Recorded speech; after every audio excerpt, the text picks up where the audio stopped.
Wabarakatuh. Waalaikumsalam. Bismillahirrahmanirrahim. Alhamdulillahirabbil alamin wassalatu wassalamu ala sayyidina wa maulana Muhammad Rasulullah wa ala alihi wa sahabatihi wa man tabi'a sunnatahu wa jama'atah min yaumina hada ila yaumin nahdah.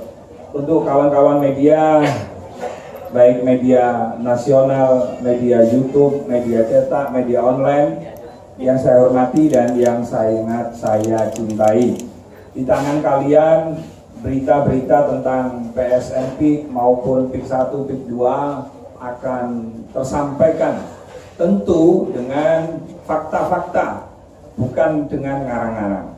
Termasuk kemarin PIK diserang habis-habisan, difitnah habis-habisan berkaitan pagar laut, kemudian katanya nggak boleh mengibarkan bendera merah putih di jembatan, padahal itu di zamannya COVID. Terus kemudian juga katanya PIK itu ada benteng sehingga masyarakat tertentu aja yang bisa masuk. Terus kemudian PIK katanya intimidasi, gusur, ngancam, perampasan dan lain-lain. Nah, nanti teman-teman media saya persilakan untuk bertanya langsung, karena di sebelah kiri kami adalah tim manajemen dari PIK, sehingga pada kesempatan ini semua apa yang ingin ditanyakan oleh teman-teman media kami buka, tentu dengan 3 pertanyaan terlebih dahulu. Namun sebelum dibuka pertanyaan terlebih dahulu, saya persilakan dari perwakilan manajemen PIK untuk menyambut teman-teman media yang datang hari ini. Monggo. Baik, silakan. Terima kasih. Assalamualaikum warahmatullahi wabarakatuh. Waalaikumsalam warahmatullahi wabarakatuh. Teman-teman media yang saya hormati, terima kasih atas waktu yang sudah diberikan kepada saya. Pertama, ada 4 hal yang perlu saya sampaikan untuk semua yang ada. Pertama adalah bahwa PSN dan PIK 2 itu adalah 2 hal berbeda. PIK 2 sendiri adalah proyek yang berorientasi ke real estate, itu sudah berjalan sejak 2009. Artinya PIK 2 itu sudah mulai melalui izin yang diterima, sudah mulai berjalan sejak 2009. Sedangkan PSN ini adalah wilayah di luar perencanaan PIK 2 yang dari 2009 itu berjalan, itu di luar, dan itu menjadi bagian dari terintegrasinya PIK 2 mulai Maret 2024. Jadi sejak diputuskan bahwa ada area di sisi luar kawasan PIK 2 yang sebelumnya itu dijadikan PSN. Nah, total luasnya kurang lebih di 1.800-an hektar. Jadi satu, pertama adalah PIK 2 dan PSN itu 2 hal berbeda. Itu yang digaris bawahi. Kedua, bahwa PSN ini murni investasi dari swasta, yaitu dari kami. Kalau boleh dilihat di Permenko 2024 itu ada 233 PSN yang ditetapkan oleh pemerintah. 49 diantaranya adalah swasta. Nah, swasta ini tidak sedikit pun memakai anggaran APBN. Artinya yang PSN yang dikelola oleh swasta yang 49 ini sedikit pun tidak memakai anggaran APBN. Jadi murni dari swasta. Perihal PSN PIK 2 sama, bahwa investasi kami di PSN PIK 2 ini 39,7 triliun itu murni dari kami. Jadi tidak ada satupun atau sedikit pun dana APBN masuk ke dalam proyek PSN PIK 2 ini. Jadi yang kedua, tadi saya sudah jelaskan, PSN PIK 2 ini murni investasi dari swasta. Kemudian yang ketiga, bahwa PSN PIK 2 ini tidak menggusur warga. Kenapa tidak menggusur warga? Jadi lokasi di luar proyek PIK 2 yang real estate tadi, yang dijadikan PSN tadi yang 1.800 hektar itu adalah lahan milik negara. Jadi bukan lahan milik warga sekitar, sehingga dipastikan bahwa proses pembangunan PSN PIK 2 ini tidak sedikit pun menggusur tanah warga. Jadi itu perlu digarisbawahi, sehingga nanti tidak simpang siur bahwa PSN dijadikan alat untuk mengusur warga. Tidak. Jadi PSN ini adalah lahan milik negara yang dijadikan PSN, nanti kita kembangkan menjadi destinasi wisata. Kemudian yang keempat adalah bahwa PSN ini dianggap sebagai proyek yang merusak mangrove. Tapi perlu saya jelaskan bahwa dari 1.600 hektar lahan milik KHK yang dijadikan PSN itu hanya 91 hektar ternyata yang bentuknya mangrove. Bapak Ibu boleh lihat data. Nah, dari sedikitnya mangrove di lokasi yang dijadikan PSN ini, dengan dijadikan PSN kita merevitalisasi menjadi 515 hektar. Artinya membantah dengan tegas dengan data bahwa PSN ini tidak merusak mangrove yang ada, tapi merevitalisasi, menambah dari 91 hektar yang sudah ada menjadi 515 hektar. Kemudian terakhir yang perlu kami tegaskan kembali bahwa berita-berita yang beredar selayaknya berdasarkan data, sehingga ini mengedukasi masyarakat apa sih dampak PSN ini gitu loh. Dampak PSN ini sangat besar Bapak Ibu. Pertama terhadap penambahan tenaga kerja. Kita lihat bahwa sekarang kondisi di mana-mana ada pengusaha hubungan kerja dan PSN ini justru menambah. Kita menargetkan kurang lebih 6.500-an tenaga kerja yang nanti akan timbul akibat PSN ini. Kemudian kami juga sudah menghitung, ternyata memang ada multiplier effect atas PSN ini. Jadi ketika PSN ini berjalan, kemudian ada beberapa restoran, beberapa tenan yang akan beroperasi di PSN ini akan menambah tenaga kerja, kurang lebih 13.000-an tenaga kerja efek pengganda. Jadi jelas ini manfaatnya besar. Seharusnya ini menjadi edukasi masyarakat bahwa PSN ini tidak merusak, tapi berdampak banyak terhadap masyarakat sekitar. Mungkin itu kita buka sesi tanya jawab, nanti akan dipimpin oleh Gus Rofi. Silakan. Baik, terima kasih kawan-kawan media. 3 penanya dulu yang mau tanya PSN PIK itu apa, proyek PIK itu apa. Monggo silakan teman-teman media. Ya, silakan dari mik minta tolong ini. Ya. Sebutkan dari mana ya Mas ya, dari media mana? Saya Bulala dari Radio Indonesia. Assalamualaikum warahmatullahi wabarakatuh. Waalaikumsalam warahmatullahi wabarakatuh. Rofi tadi narasumnya belum menyebutkan namanya, tulisannya siapa? Oh iya. Ya. Pertanyaannya tentang yang PSN ini tadi kan sudah dijelaskan tentang untuk membangun mangrove dan lain sebagainya. Sebenarnya yang tadi dijelaskan tidak melibatkan dana APBN. Tapi sejauh ini untuk perjanjian dengan pemerintah seperti apa gitu? Karena tidak melibatkan dana APBN.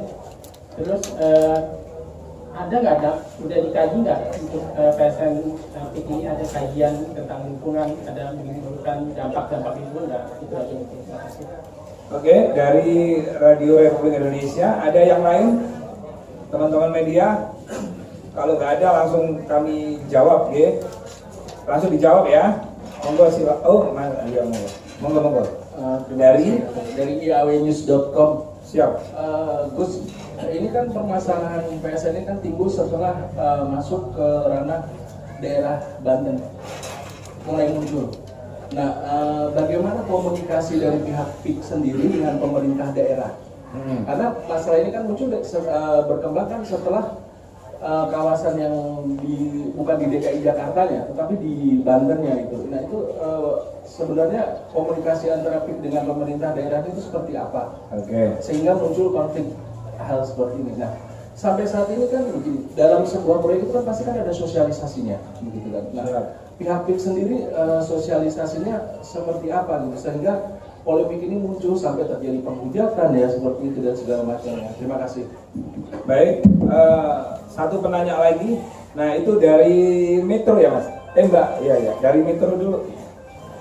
Mic-nya minta tolong dikasihkan sama mbaknya. Dari Metro TV silakan. Luar biasa ini media nasional. Perkenalkan Nurul dari Metro TV.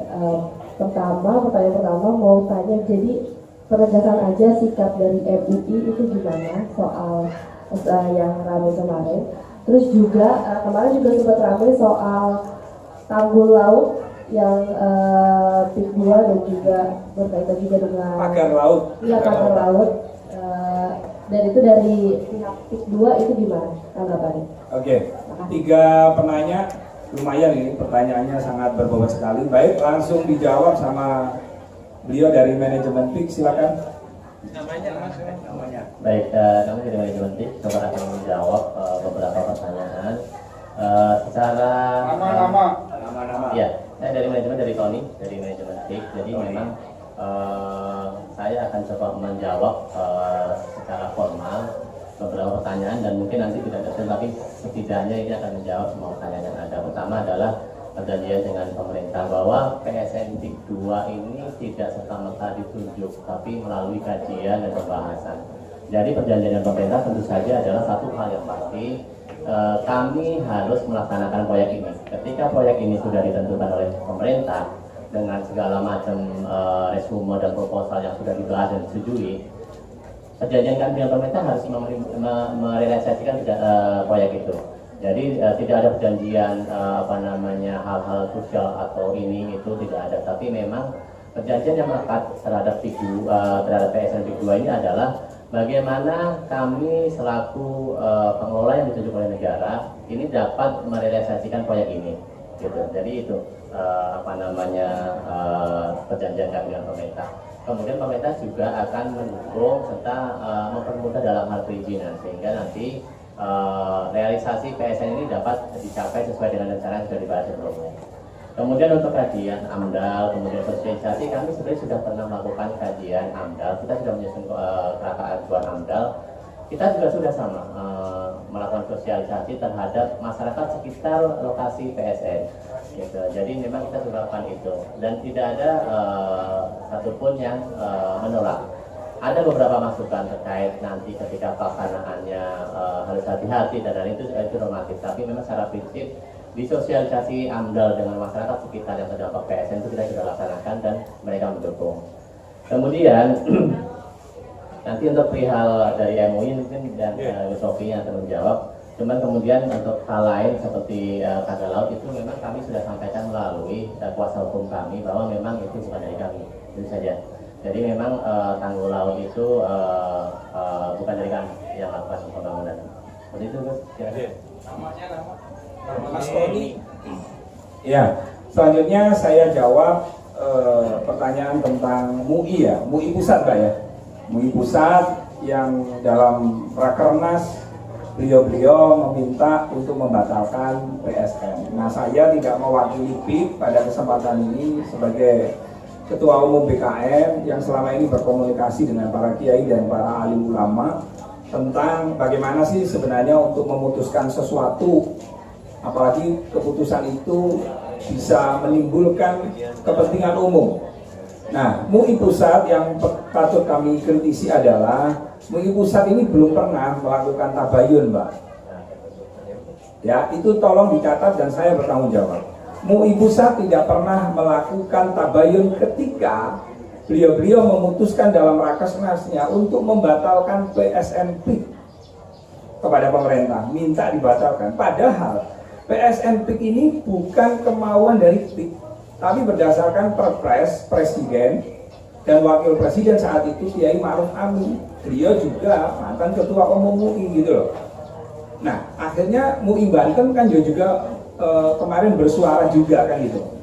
Nah, jadi kami menghormati itu keputusan MUI pusat seperti itu, tapi Mbok Iya sebagai seorang ulama, apalagi PSN PIK ini kan tanahnya kosong, tanah mangkrak, tanah terbengkalai yang katanya Profesor Dr. Kiai Said Akil Sirot dalam silaturahmi alim ulama yang ada di Banten kemarin, Ihyaul Mawad. Jadi kalau kita melihat tanah yang terbengkalai, tanah yang mangkrak, lalu kita tidak merawat dan tidak mengelola dengan baik, maka kita itu berdosa. Jadi negara dalam hal ini melihat tanahnya mangkrak dan terbengkalai, maka tanahnya ini diserahkan, dikelolakan, dan ada perjanjian-perjanjian termasuk mangrove 91 hektar. Di komitmen itu harus dijadikan 500 hektar, termasuk tidak boleh membangun perumahan. Nah, harusnya MUI pusat itu melakukan tabayun kepada pemerintah, Sesmenko mungkin, tabayun kepada pihak PIK. Nah, selama ini belum dilakukan itu sama sekali. Ya, kita serahkan kepada ulama-ulama, karena ulama itu tidak hanya di MUI saja, ulama itu banyak. Seperti itu, ya Mbak ya, seperti itu. Terus yang lain? yang Pak Tony tadi dengan Pemprov Banten sendiri komunikasi Oh, iya. dengan Kadin bagaimana? Proses penentuan PSN ini sudah serta-merta sehari dari tidak. Jadi kami mulai dari pembahasan dengan pemerintah Kabupaten Tangerang. Ada itu pembahasan. Kemudian ada juga surat dukungan dari Bupati Tangerang. Kemudian setelah selesai dibahas di Kabupaten Tangerang, kita bahas ke tingkat yang lebih tinggi ke Pemprov Banten. Ada juga dukungan dari Gubernur Provinsi Banten terhadap PSN ini. Artinya ini tuh dibahas detail dan tidak serta-merta ketika ini jadi sehari dibahas dari tidak. Ini ada proses yang lama. Semua proposal, semua pengajuan, semua perhitungan, semua diuji sampai diputuskan bahwa PSN ini layak proyek ini layak disebut sebagai PSN. Nah, setelah selesai dari Pemprov, kita juga berkomunikasi dengan Kementerian Pariwisata dan Ekonomi Kreatif. Di situ juga diuji apakah rencana ini layak secara manfaat, secara dampak ke masyarakat dan pemerintah, ataupun semua hal dampak baik atas PSN ini. Dari Kementerian Pariwisata juga sama, sudah mengeluarkan surat dukungan atas PSN ini. Kemudian dibawa naik ke Kemenko. Di Kemenko diuji kembali, proposalnya dilihat kembali, semua dikupas tuntas di situ. Dan sepakati bahwa ini layak dijadikan PSN. Kemudian diputuskan oleh Presiden bahwa ini yang PIK 2 PSN ini layak dijadikan sebagai PSN. Jadi tidak serta-merta Bapak. Ini semua terkait, tidak hanya PIK dengan Kemenko, tidak. Di situ ada Pemkab, di situ ada Pemprov, di situ ada Kementerian Teknis sebagai pendukung PSN. Jadi tidak serta-merta seperti yang kita bayangkan. Oke. Ya. Jadi menegaskan yang namanya PSN ini kan tanahnya pemerintah, makanya keluar Perpres, gitu loh. Nah, selama ini yang dibangun oleh orang-orang yang tidak bertanggung jawab, yang tidak ingin kemajuan, memframingnya dengan adanya PSN supaya tanah itu murah. Nah kan lucu, PSN itu, PIK itu yang ditunjuk sebagai pengelola tidak beli, itu tanahnya pemerintah. Kalau yang beli nih berdasarkan apa sih beli kepada warga? Satu, berdasarkan NJOP. Bisa, kalau di NJOP tidak sepakat misalnya, berdasarkan harga pasaran lebih tinggi. Kalau di harga pasaran misalnya PIK atau dengan penjual tidak ada kesepakatan, maka berdasarkan kesepakatan. Bisa saja per meter itu 200.000, di atas NJOP bisa saja. Nah itu namanya proyek PIK, paham ya? Nah jadi ada proyek PIK. Nah saya tanya nih sama teman-teman media, yang sampean sekarang berdiri ini apa namanya? PSN apa proyek? Proyek. Alhamdulillah mengerti berarti ya. PSN PIK. Nah, kemarin kan teman-teman media sempat datang tuh. Itu tanahnya itu kosong, empang, apa itu? Tambak dan lain-lain. Nah, tambak pun petani garap harusnya mereka disuruh pergi oleh negara karena tidak punya surat. Tapi apa? Kemanusiaan Pak Aguan dan PIK sangat tinggi sekali. Mereka diberikan kerohiman. Gitu ya. Ini clear ya. Mungkin kita batasi 3 lagi, setelah itu kita close ya. Ada pertanyaan lagi? Kalau dirasa cukup, ayo dari CNBC, dari TV One, cukup ya, sudah paham ya? Bapak Ibu bisa lihat bahwa tidak ada eksklusivitas di kawasan kedua, tidak ada. Semua terbuka, orang bebas masuk. Mungkin juga bisa dilihat di sekitar Aloha ini tidak ada yang tidak boleh masuk, semua boleh masuk. Jadi memang proyek PIK ini baik PSN maupun non PSN nanti inklusif. Inklusif artinya adalah semua warga bebas masuk. Jadi tidak ada dihalang-halangi masuk, tidak ada dijadikan seperti kawasan khusus yang tidak sembarang orang boleh masuk, tidak. Kami baik proyek PIK 2 non PSN maupun proyek PIK 2 yang PSN semua terbuka untuk umum.